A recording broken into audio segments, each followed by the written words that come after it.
Happy New Year, everybody! Wow, 2019 was an incredible year, and it was also a bookend to an epic chapter in both of our lives as we slowly invite a new little human into the world. So if someone asked us 10 years ago what we'd be getting up to, even in our wildest dreams, we couldn't imagine it.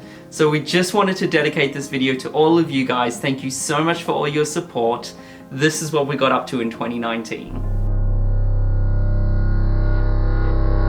In January, we unboxed a huge milestone, our 100k silver plaque from YouTube. That's so crazy to think that that's like ours. I know, it doesn't even look real. Made our predictions for the year. So this year, Nordic countries. Reflected on 2018, and then packed our bags for Sri Lanka.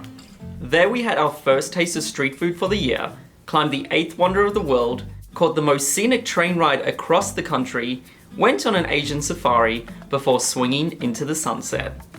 So later in the month, we finally headed to the Philippines to go to a shopping mall. So big! No. We headed out to the more untouched regions of the country, making our way north to hike for 3 days through rice terraces, while staying at local villages and even camp for one night on an active volcano. I'm so glad we did this. This is definitely the highlight. Before once again swinging into the sunset. Oh, and seeing some of the most beautiful islands in the world. After having a month of beaches and sunshine, we decided February would be the month to hit up the snow, as a goal for Jess in 2019 was to finally learn to ski. So we jumped on a flight to Japan, ate our weight in udon noodles before hitting the slopes. Jess owned the mountain. This is like the best skiing I've ever done. Whilst the mountain owned me. The winter activities didn't stop there. We had a barbecue dinner inside an igloo, went snowshoeing through the forest, and had the cutest Japanese man cook us fondue in the middle of the snow. And eat? Yeah, well, just eat, yeah. Nice. Oh my gosh, that's so good. Our time in Japan came to a close by doing two very traditional Japanese experiences, spending a night in an onsen hotel and going to Harry Potter World in Osaka.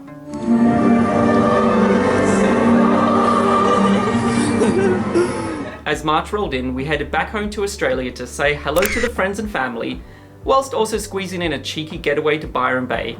This little Aussie escape was filled with brunches, beaches, and barbecues. But really the main reason we came home was to wait for a special envelope to come in the mail. Another goal for ours in 2019 was to become a bit more spontaneous, and nothing gets more spontaneous than this. We are here at the Perth airport and we have no idea where we are going. Before we knew it, we were on a flight headed for Taiwan. Our mystery trip was filled with tasty street food, high-speed trains, and high-speed bikes. Guys, I just don't think you understand just how cool we look at the moment. A country that has been on our bucket list for a lifetime is India, and this was the year we would finally visit. Our Indian adventure started in Delhi, where we watched epic sunrises, ate some of the most unique street food, fell in love with chai, and were crazy enough to cycle through the streets in one of the busiest cities in the world.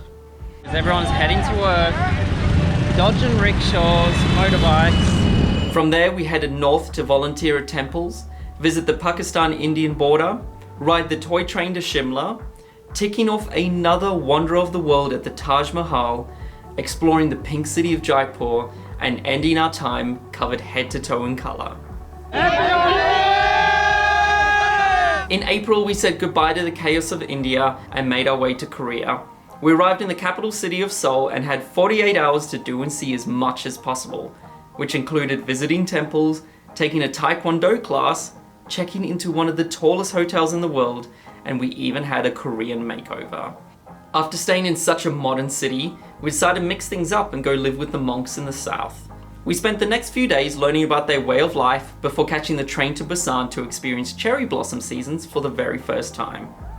April was a really big month for us. We absolutely love traveling and sharing experiences with others, and this month would mark the first ever Fly in the Nest expeditions, where we invited a bunch of you guys to come and travel Vietnam with us. We all met in Hanoi and had an 8-day jam-packed adventure across the country. We slept on a luxury overnight cruise in Halong Bay, spent 13 hours together on a sleeper train, tried Vietnamese street food on the back of Vespas, and explored one of the most beautiful cities in the country. We both just wanted to say a huge thank you to everyone that came, making this a trip of a lifetime. Jess's birthday month rolls through, and she couldn't have picked a more complicated country to celebrate in. Oh boy, that Russian visa still gives me nightmares.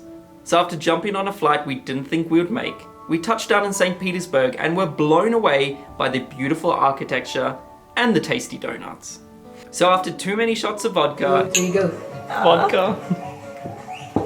and an interesting Russian spa experience, we made our way to Moscow to celebrate Jess's birthday in an old Soviet bunker. Happy birthday to you! I'm starting to catch on to this whole birthday month celebrations, as Jess conveniently found that the cheapest flights out of Russia It just happened to be the French Riviera, so I was like, oh, may as well fly there. So of course the birthday celebrations seemed to continue. So after almost meeting Leonardo DiCaprio, we rode around the French Riviera in style.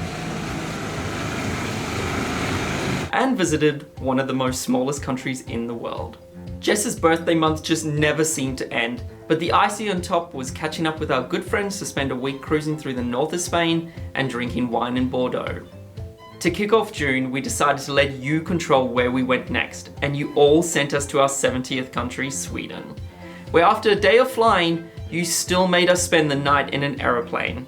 Here we ate too much fika, went on a moose safari, and had Swedish meatballs around the campfire, whilst Jess's love for ABBA came out of hiding.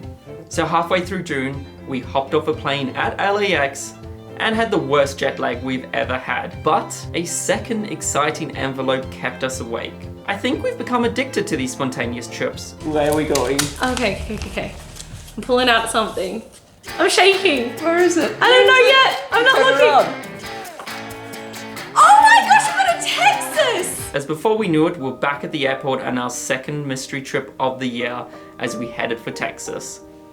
If there were two words we had to choose to sum up our trip to Austin, it would be food and axes. So a place we've always wanted to get lost in is New Orleans, Louisiana, and that's where we headed next. We started each morning with beignets and coffee, danced along to the sounds of the streets, and even looked for alligators in the swamps. So July was a month we'd been waiting all year for, as we dedicated the next 31 days to a friend's vacation filled with theme parks, roller coasters,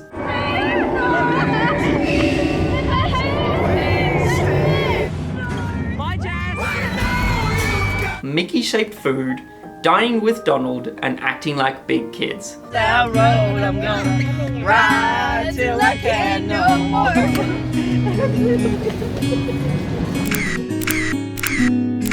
Our exploration through the South continued as we made our way through Savannah, Charleston, and South Carolina on an epic road trip. So as July reluctantly came to an end, we said our goodbye to the Grin series and jumped on a plane back to Europe. The first day of August was spent on a 24-hour layover in the most visited city in the world, which was completely opposite to the lesser explored countries we were about to visit. We flew into Slovakia, hired a car, and had one of the most unexpected road trips of the year. If there's one country we visited in 2019 that needs to be on your list, it is Slovakia. We stayed in log cabins, explored fairy tale castles, and witnessed the beauty of the high Tatras Mountains. From there, we revisited a favourite destination of ours, Germany, with this time exploring more of the south of the country with the perfect German getaway through the Bavarian Alps. Next up, our first time stepping foot in Central Asia, we went on a 5-day tour through Kazakhstan, with some days looking like we were on the moon and others looking like we were on the lakes of Canada. We ended that month with another huge milestone, being invited to guest speak at a travel conference in Kazakhstan's futuristic capital city. As September rolled through, our love for road trips and untouched countries continued as we made our way to Romania. Here we hung out in the mountains, became best friends with a goat, explored the castles of Transylvania, headed back to Disneyland Romanian style, ate way too much papanache, and drove on one of the greatest roads in the world. From there, we headed to Poland to find colourful medieval towns, cute villages, and some of the best dumplings we've ever had. Oh, and did anything else exciting happen in September? We found out we're having a baby. It's like my, oh my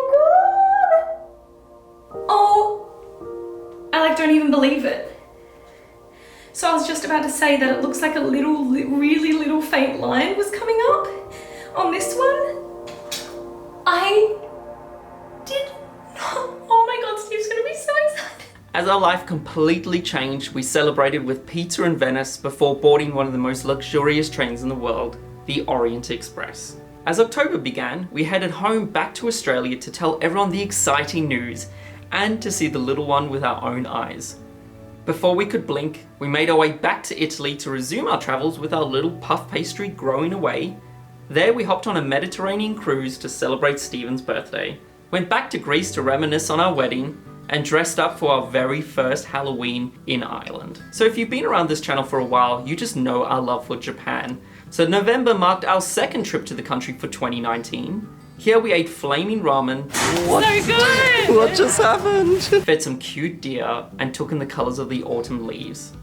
Time goes super fast, and before we knew it, Jess needed her 12-week ultrasound back at home. And whilst we waited for the results, we decided to head on a summer getaway to Tasmania, only to find out that Cradle Mountain isn't so summery in November. So our summer trip was filled with fireplaces, warm soup, snowstorms, and cuddly wombats. As the final month of not only 2019, but this entire decade rolled through, Jess's childhood dream of having a European Christmas would finally come true. We need to know. Finland. We are really in Finland. After taking the longest flight in the world, we met up with Santa in Finland and borrowed his sleigh to get us to London. There we joined up with my parents and dragged them across Europe to as many Christmas markets as we could find before waking up on Christmas Day in Prague. So to end the year, we flew out to Canada to spend New Year's Eve with our good friends the Grin series to bring in the new year. And we are so excited to see what 2020 brings, and I hope you're not too sick of my voice in this video. I've kind of lost my voice. I couldn't help Steve talk at all in this whole video, but I just wanted to say Happy New Year, everyone. Thank you so much for all your support throughout 2019, and I think 2020 is going to be one amazing year. Thanks so much for all your support, guys, and we will see you next time. Bye!